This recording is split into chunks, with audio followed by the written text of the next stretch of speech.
noblegoldinvestment.com, which is www.pastorpaulgold.com. That's www.pastorpaulgold.com. Chances are you've been here before. The chaos in the markets, the oil prices, the stocks, just when you thought it was safe and interest rates started rising. Then new threats came out of nowhere. Tensions are boiling from Asia to Europe and the Middle East. And adaptation is the key here to safeguarding your wealth. You may not have considered gold before. It is a biblical currency. It's not speculation, but insurance. Noble Gold Investment at www.pastorpaulgold.com have been protecting investors from disasters for years with precious metals. So if you're worried, it might be time to take a fresh look at how to use gold and silver to your advantage. You see, gold is a proven safe haven. It's a shield to help you with your retirement funds, your portfolio, your 401k, and to help you in this insane world we're in, and to help balance against the uncertainties. If it helps, go to www.pastorpaulgold.com and know that they're going to give away this beautiful 3 ounces of pure silver, this coin right here, called the Silver American Virtue Coin, for every person that sets up a new IRA this month.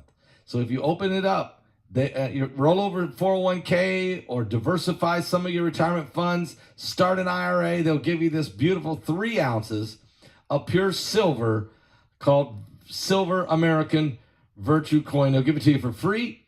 Just pick up the phone and call them tomorrow morning at 877-646-5347.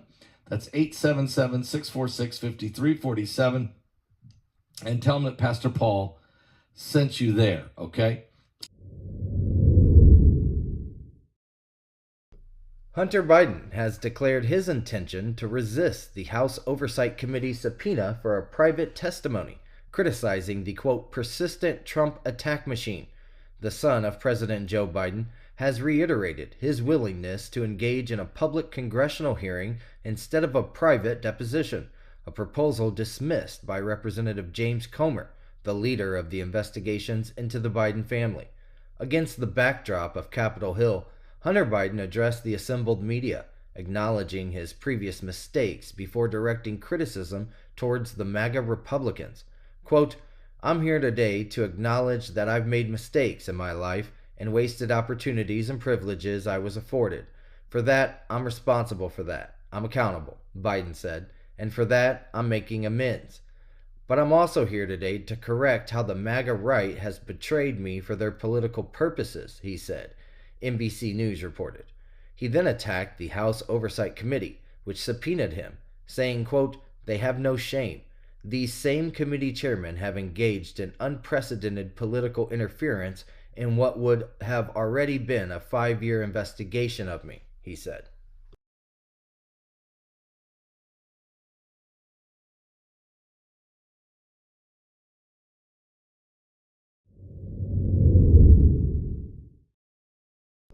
Once again, the Biden administration is delaying the approval of licenses for the sale of more than 20,000 U.S. manufactured rifles to Israel.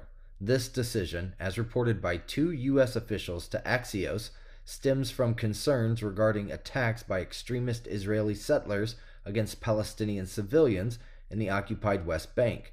The move to subject the rifle deal to another review by the State Department reflects ongoing worries within the Biden administration about the Israeli government's perceived lack of adequate measures to control violence perpetrated by extremist settlers.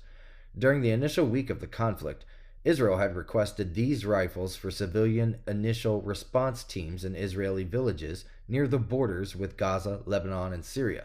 These local teams, comprising residents who receive weapons and training from Israeli police, serve as first responders in the event of a terror attack, Axios reported. However, the Biden administration approached the Israeli request cautiously, expressing concerns that the ultra-nationalist Minister of National Security overseeing the police, Itamar Ben-Gvir, might distribute the rifles to extremist settlers in the West Bank, according to U.S. officials. Despite initial approval by the Biden administration and Congress for the export licenses to U.S. defense companies, ensuring that the weapons would not be allocated to civilian teams in Jewish settlements, the U.S. State Department later opted to slow down the process. The decision to subject the license to a new review, as indicated by U.S. officials, was prompted by the Biden administration's perception that the Israeli government was not taking sufficient action to address settler violence, with accusations that the United States is, quote, inflating the issue.